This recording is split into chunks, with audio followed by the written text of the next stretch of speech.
Hello, everybody. Welcome back to the podcast. I am Justin. And I am Zach. And this is Space Sushi Champions.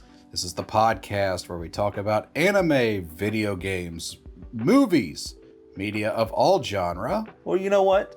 Whatever we feel like talking about today. Precisely. And what are we going to talk about today, Zach? Let's talk about some kaiju. And no, Justin, not Godzilla. Oh, that's the best, though. I'm thinking kaiju number 8. Okay, that's second best. And I think we should start with our main character. Absolutely. So who is our main character this time around? Kafka Hibino. Kafka Hibino. And yes, I am asking you that because I can't pronounce these names. Yes, our 32-year-old main protagonist in a world full of kaiju. Kaiju are always attacking these cities. Isn't it just great? So, and what's his deal, Justin? Well, as far as I can remember, he is... So you got two different branches of things here. You got the people that destroy the kaijus, and then you've got the people that clean up the mess after it's over. He's on the cleanup crew. Yes, he wants to be in the Defense Force. He's tried a lot of times. But he has failed. Yes, he does not have the skills.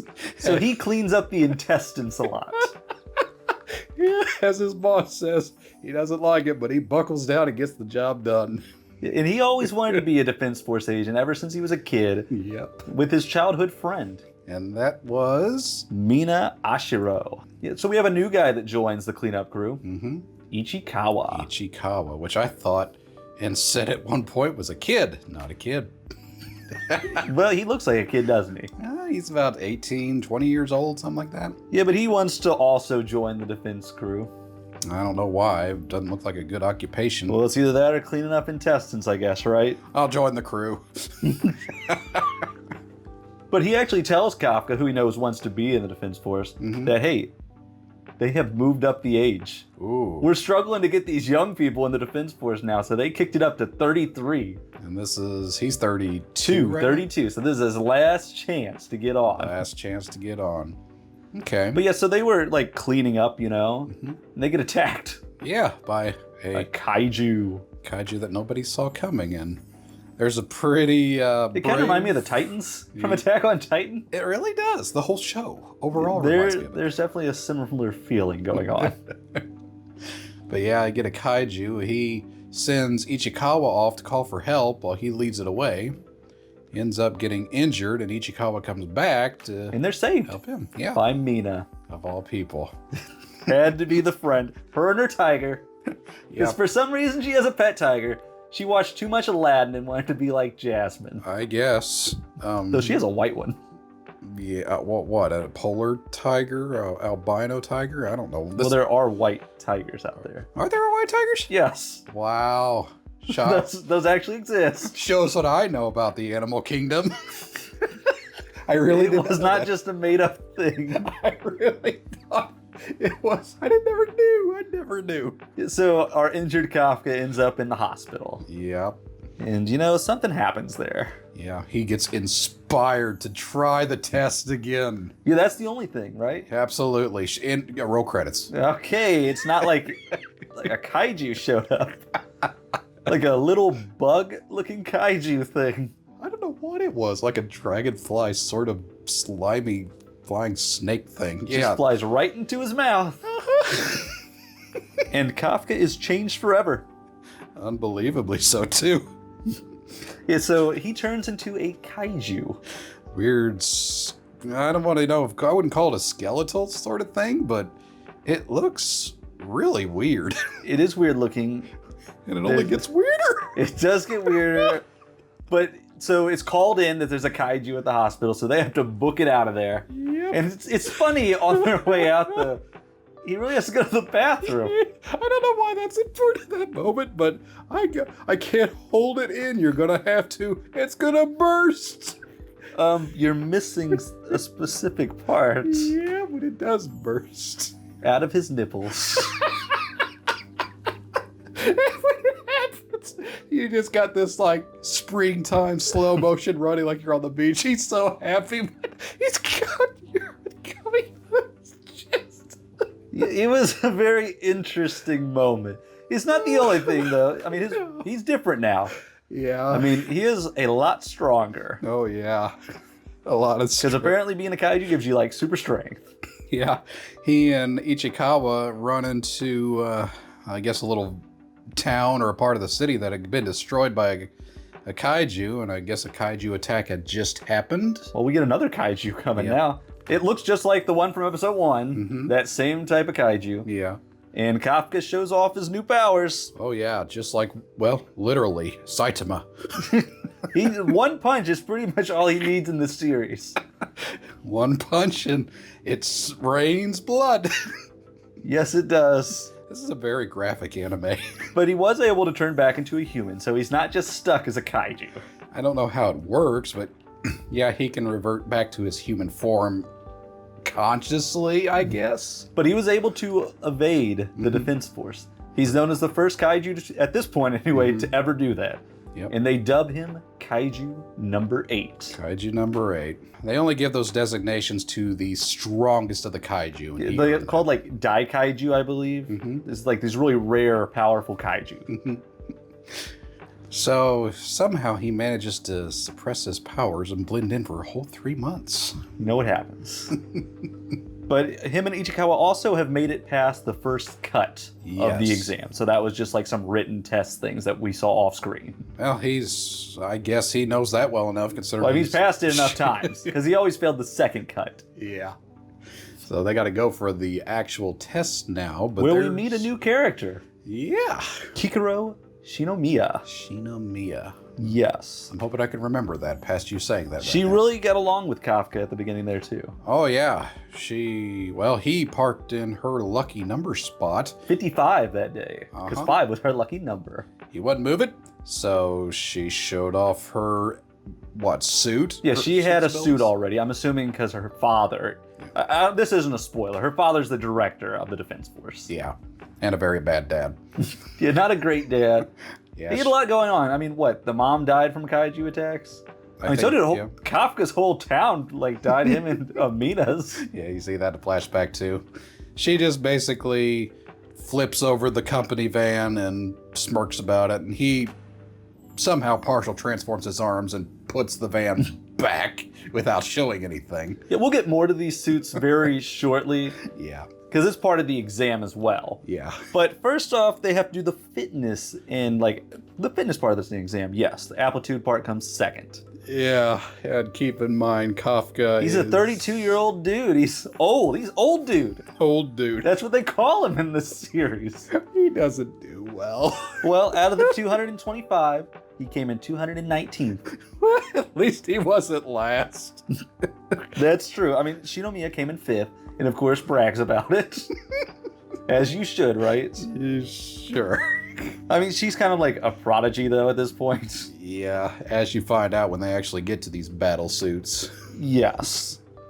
So, they put these battle suits on, and the way it works is they have something like your potential... Unleashed combat power. Yeah, you put those on. They say at this point you're averaging probably 8 to 10%. Something like that. They said 20 would be really good. I mean, Shinomiya's, I think, was in the 40s. Yeah, 46, 48, something like that. But the real kicker is Hibino. He has the best score. The best of them all. He is sitting at 0%. 0%. And it won't change much to this series. And the vice captain laughs so hard when he saw it, and I was laughing right there with him. The vice captain's also heading this next part of the exam. Yes, he's the vice captain of Captain Mina. Yes, so Division 3 here. Division 3. And they are going to fight some kaiju and hopefully clean them up, right? Yeah, the goal is No, of course not. Subdue them in combat. They thought the last 2 years it's just been cleanup duty, but now, no, we gotta fight, and this is not going to go well. And I don't think we mentioned, but I believe that the suits that they wear are actually made from kaiju. Yeah, I think their weapons are too, maybe. Yeah, the body parts are turned into... I don't know the science behind it. No. They don't really explain it, but they turn kaijus into suits and weapons and stuff like that, so... I guess that's the way to take out kaijus. Yeah, or a reason to. And Kafka is getting hit hard by a kaiju during the test. Oh, yeah. They're about to deploy his shield, and if you get the shield deployed, you are kicked out of the exam. Yep. Oh, he takes a hard slap from a kaiju, breaks his leg, a few other organs. But he's saved. Yeah. Shinomiya does come and save him, because no one's going to die on her watch. Yeah, but there's also some condescension there, because she's going to show him up at every possible turn for the parking incident. And she has this entire time. Oh, yeah. Every time she's been ahead, she has not hesitated to brag about it. But you know who's loving it? The vice captain. So with our injured Kafka, Ishikawa has to carry him around. Piggyback style. Right? That's just what you have to do at this point. Kafka can't do anything. He doesn't want to transform, because then they'll just kill him. There's actually he's got morals, like everybody else is here trying their best, and I should do the same as well. That's followed up immediately by, but why would I be cool at a time like this when this is my dream? And then another kaiju appears. Yes. A talking humanoid-looking kaiju. Looks like he's got a UFO on his head. He is a weird-looking guy, but he's able to actually injure Shinomiya. Mm-hmm.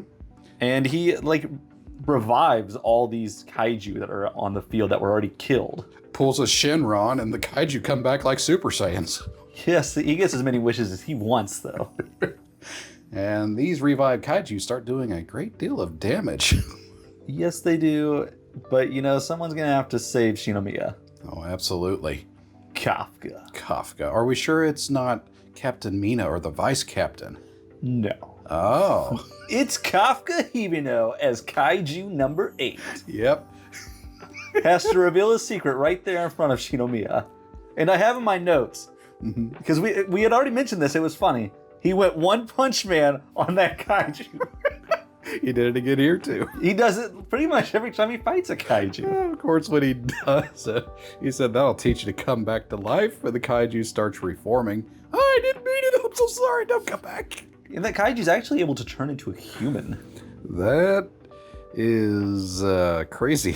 Yeah, we don't really know a whole lot about this kaiju. This isn't his last time we'll see him, but... So then we come to the entrance ceremonies, who made the team? Yeah. Everyone except Kafka. But they are going to allow him to come on as a cadet. So instead of being the officer, which are just, I guess, your typical people, he's in training to be an officer. The vice captain took an interest in Kafka. Yeah, he says he's funny. He's funny. That's why he wanted to stay. He did show strategic value, but he's hilarious. So that got him a cadet job. And it was a little funny at their ceremony here, because Kafka's like, Mina! I'll be by your side, Mina. Did you just call the captain by her first name? 100 push-ups. It's Captain. He struggles to do them, too. But so they start training, they form their bonds, their rivalries. Yep. And a lot of them had joined the same reason. They were inspired by the captain. And so they kind of overheat in the bath. Because they just listened to Kafka's captain stories. They were so shocked he was a childhood friend of hers. They wanted to know everything. So then we get a Honju attack. Yes. So a Honju is the bigger of the kaijus. And Yojus are the smaller kaijus. Yeah, so this is Kafka's first mission with the team. Interesting. And he actually has some pretty good success there, at least in terms of the... knowledge, at least, in leading people. I mean, obviously not combat, because we saw his power. Yeah. He's not going into kaiju form. The Honju's actually taken out by the captain. Yeah. With a, giant cannon-looking gun. She just fires over and over. Yeah, so if you're, higher up, you get, special weapons. Yeah. So Kafka will never get one. He doesn't need one, honestly. But the vice captain, he's a swordsman. Yeah, very good one, Very fast. So that's his special weapons, are these, really fast blades. Yeah. She has a huge cannon gun. He has his blades. He's the only one that uses blades. They complement each other really well. You've got a long-ranged attacker, and he takes care of the short-range stuff. It's he does the small and the mid-sized threats, because he can't really cut through those big Honju. Yeah, it's quite something. His blades aren't that big. So, in the middle of this battle, when it looks like they've got this all wrapped up, our little kaiju friend comes back again, doesn't he? Kaiju number 9 is back. 9. And he's going to attack Ichikawa. Mm-hmm. And, well, he does quite a number on him. Oh, yes. Him and there was another guy with him. Yeah, pompadour, pink-haired guy. Iharu was his name. Iharu. I will not remember that past this. Don't worry, I didn't write it down anymore. So yeah, they end up getting cornered, and and actually the kaiju is able to block all communication, so no one can get a hold of them. They can't get a hold of anyone. Yeah. Kafka gets a little worried about his friend. And of course he goes to check it out. Yes, he does. And we go Kaiju number 8 again. And again, easily able to take out Kaiju number 9. I mean, his head went flying at one point. But yes, just as he was actually going to kill the kaiju, though, the defense force show up, so they both have to go into hiding. Yeah, and Kafka manages to get away, but ends up cornered by the vice captain. That is correct. So you know what's going to happen next. Oh, yeah. We have a battle coming. And this is probably the best one of the series, I think. It's definitely there. I mean, the vice captain was able to cut up Kafka enough where you could find his core. Yeah. But Kafka was able to defend himself enough.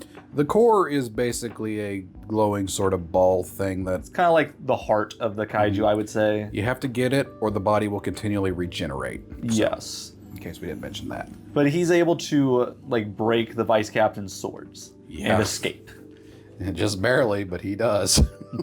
That's when they officially say that's a Daikaiju, which are the rare, powerful kaijus. The strongest of the strongest. And Kaiju number 9 actually steals the body of a human. I mean, eats him. Yeah, that was really creepy and weird. And he goes into hiding, and we really don't see him much the rest of this series. Which is a good thing, because what happens after that gets, well... I would actually like, and I do like that they do this, they get away from him and focus more on... The next Kaiju's actually pretty good, though. But Kafka's promoted to an officer. Yeah, after that fight, he's displayed... The vice captain recommended it. Fantastic. But just as things are looking good, we got another kaiju attack. And this is not just any attack, this is the attack right on their base. Yes, so another humanoid kaiju, which will be dubbed Kaiju number 10, who doesn't look as humanoid, but he is. He's like this red, dragon-looking skin stuff on him. But he just brings these flying kaiju to attack the base, and they're launching meteors and stuff at him. It gets... pretty bad. The vice captain has to fight because the captain is out. I remember that. So the vice captain has to fight Kaiju number 10. I mean, he's putting up a pretty good fight until he transforms into a giant kaiju. And we already mentioned that he can't really do the big threats too well. There's only so much you could do with that, and he doesn't do it. The only way he's actually saved from a pretty bad predicament is Shinomiya? Is that her name? Shinomiya. She manages to come in and help with her own special weapon of... Yeah, she has a big old axe. Battle axe. Yeah, they said she's the 3rd strongest on the team. So, I mean, she's already moved up. And she is giving a big old axe to fight with. And she's very proficient with it. Yes, I mean, she's still, maybe half the power of the vice captain. Yeah. Because they're in, the 90s. Him and the captain are just right there at the 90s. Well, thankfully, the double team does see them prevail over the kaiju. But they're actually saved not from just her. Yeah. Because the captain shows up. Because they both would have been killed if it wasn't for that. Yeah. Neither of their weapons are really able to handle these huge kaiju. No, a battle axe and swords against Godzilla. Not gonna work. Yeah, they stand no chance. So the captain shows up with her big old cannon gun and starts launching her attacks.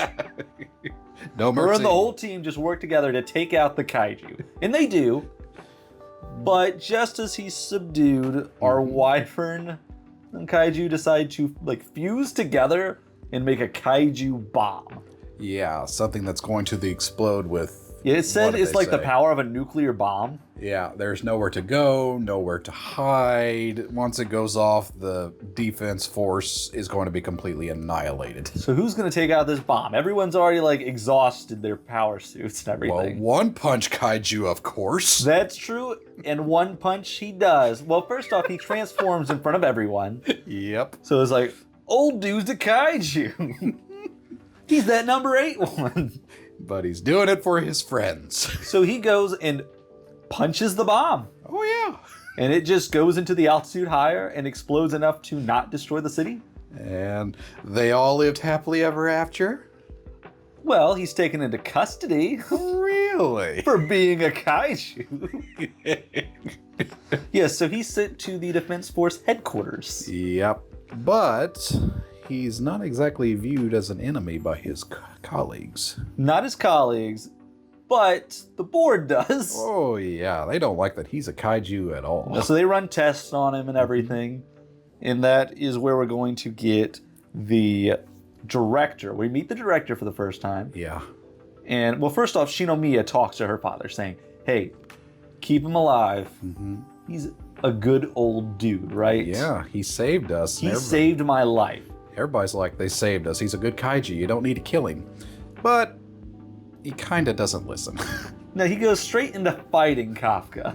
Yeah, we're going to show your true power, kaiju. And his suit is actually much more powerful than the regular suits. Oh, yeah. His is made from the numbered kaiju. Yeah, he's got this suit and a very fierce battle engages, and Kafka is slowly kind of giving in to his... Yes, that little kaiju inside of him is like possessing him now. Yeah, and making life very miserable for him, where he can't even control his actions. But, you know, the director's actually testing Kafka this whole time. He's not going all out, because he probably could have killed Kafka. Yeah, but Kafka ends up diving so deep into his power that he manages to actually immobilize the director, Shinomiya? Yes, Shinomiya. And he has him to where just one punch would kill him. Yes. But... And Kafka was able to get bigger as well, so he's like that other kaiju now. Yeah, well, I will say that this fight does end with one punch again. It always does. Right through Kafka's chest. Yeah, he hits his own core. So he was able to regain control and hits his own core. He'd rather die than prove he's the monster everybody claims he is. So he ends up in the hospital. Mm-hmm. And the captain actually went to talk to like the board of the directors and all that. Mm-hmm. She's like, hey, he's a good guy. He's a good officer of the Defense Force. And the director's willing to let him live anyway because imagine what kaiju powers could do combating kaiju powers. That's correct. He's the only one on the board that was for it. The rest just wanted to kill him. Yeah, it's very lopsided, but they go along with it. So Kafka gets to stay with the Defense Force, while a lot of his other colleagues have actually been transferred to other teams now. I mean, the 3rd Division was kind of destroyed for the most part. Yeah, they sent them out because there's just no place to keep them, so... Yeah, so that's our end of Kafka for the season. And our last scene is actually bringing back Kaiju number 9. Kaiju number 9. Which is a really weird scene, because now there's 2 of them. So they're reproducing? I don't know if he reproduced or if he just, like, made himself into 2. I don't know what happened. This show is weird. What do you think about Kaiju number 8? Well, after watching it, I will admit, first episode I watched it, I was not impressed. I thought this is not going to be an entertaining watch. But from episode 2 on, I was hooked. You're ready for season 2. I am ready for season 2. The show is funny. The show is pretty well paced. I like the fights. The fights are good when they're not done. The humor's good. The humor's great. I mean, I don't remember most of the characters. I don't either, but I like the ones that we I like our main ones. Mm-hmm. Kafka's a great protagonist to follow. Yeah, I like him and Shinomiya a lot. Mm-hmm. I mean, Ichikawa's there and he's funny sometimes. Yeah. You don't really see much with the other characters or anything that makes nothing that stands out. Vice Captain's good. Yes, Vice Captain is great. He and Kafka, their humor together, that really made it interesting. What would you give the first season? First season, after watching it, there were some pacing issues, but I feel like a 7 out of 10. I think a 7's good. That's a solid number. It's a good anime, not a great anime. What would you say were some bad things about the show? Well, I mean, I would just say we didn't see enough of certain characters. Yeah. And we really just threw these kaijus out there. No history, no explanation. I mean, I hope we get more of like Kaiju number 9's backstory in the future. Because right now I'm just like, who are you? And number 10 just randomly shows up. Yeah, it'd be interesting to see how that goes. I'm sure as we get further into the show, it'll be good. But well, I guess not Kaiju number 10. Not Kaiju number 10, no. I assume they're going to turn him into weapons. Okay, so with that all out there, we're going to open the comments up to you. What do you guys think about Kaiju number 8 if you've seen it? Do you like the anime? Do you think the characters are good? Do you have a favorite character? And if you haven't seen it, I recommend you go watch it. Oh yeah, absolutely. It's been a good watch, definitely worth the time if you haven't seen it, and I promise you, you'll get plenty of laughs out of it. It's funny and the fights are good. Absolutely. So yeah, if you enjoyed this video, we ask that you would like it. We ask that you would subscribe to the channel, hit the bell notification to be notified of whenever we upload more things. And I guess until the next time, we will catch you guys later. See ya.